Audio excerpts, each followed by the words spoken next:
Okay, students, so this is a recording on how to cut cards. I'll make a couple of presumptions here. The first presumption is that you have a basic understanding of how to use Google, how to locate and identify cards.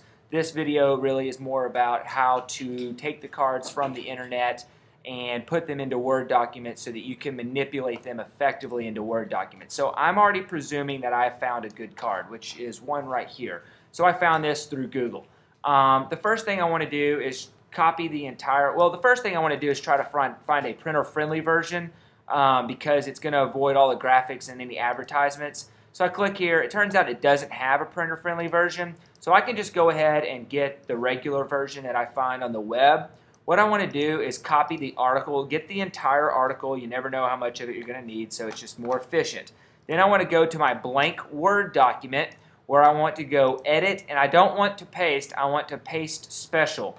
By pasting special, it's going to allow me to avoid the formatting from the internet, which can be tricky when converting it into a Word document. So I want to go to unformatted text.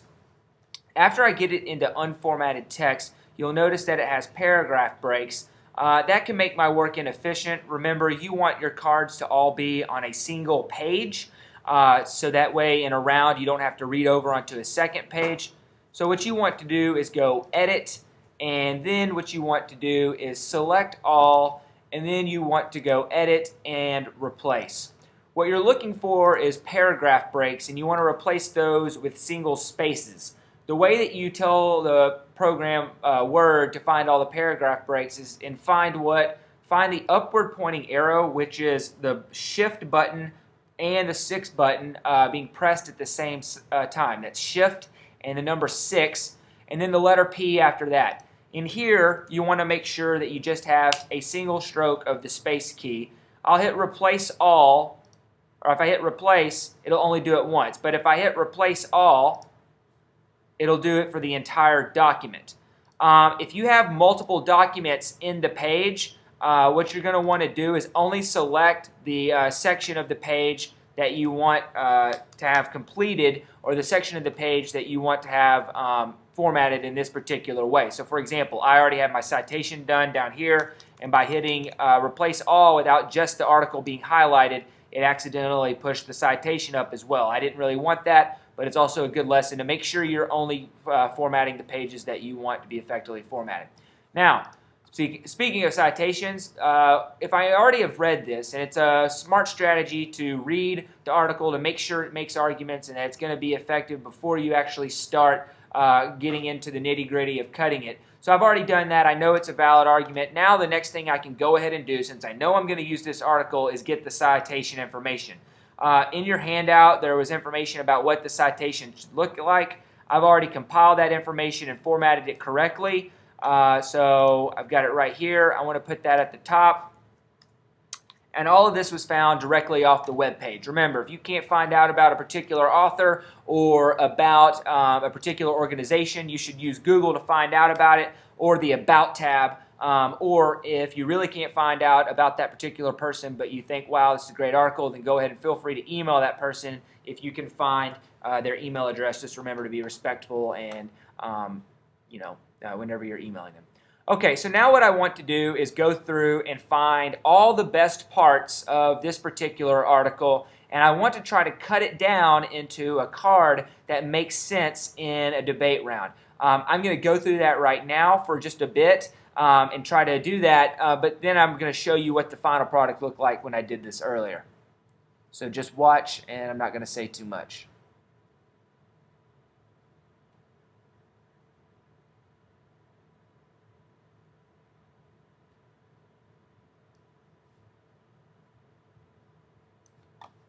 Make sure you have your toolbox out. Makes it a lot easier to go bold and underline. There are also quick keys that you can learn if you'd like.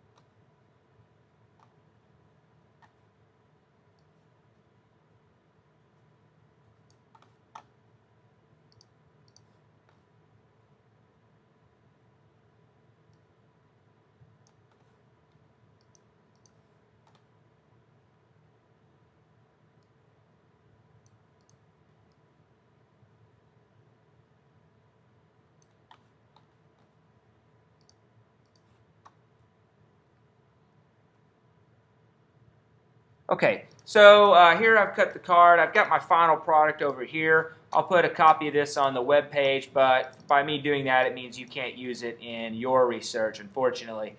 But you can take a look at this process, and you got to see kind of how I was reading it. I could probably cut it down even more, but for the purposes of time, I'm not going to do that. But there are certain adjectives and adverbs that may be in there that you can underline in bold or remove the underlining and the formatting of underline and bold so that you can save time in the debate round and make more arguments. Now what I have to do, the last thing that I need to do is get a tagline.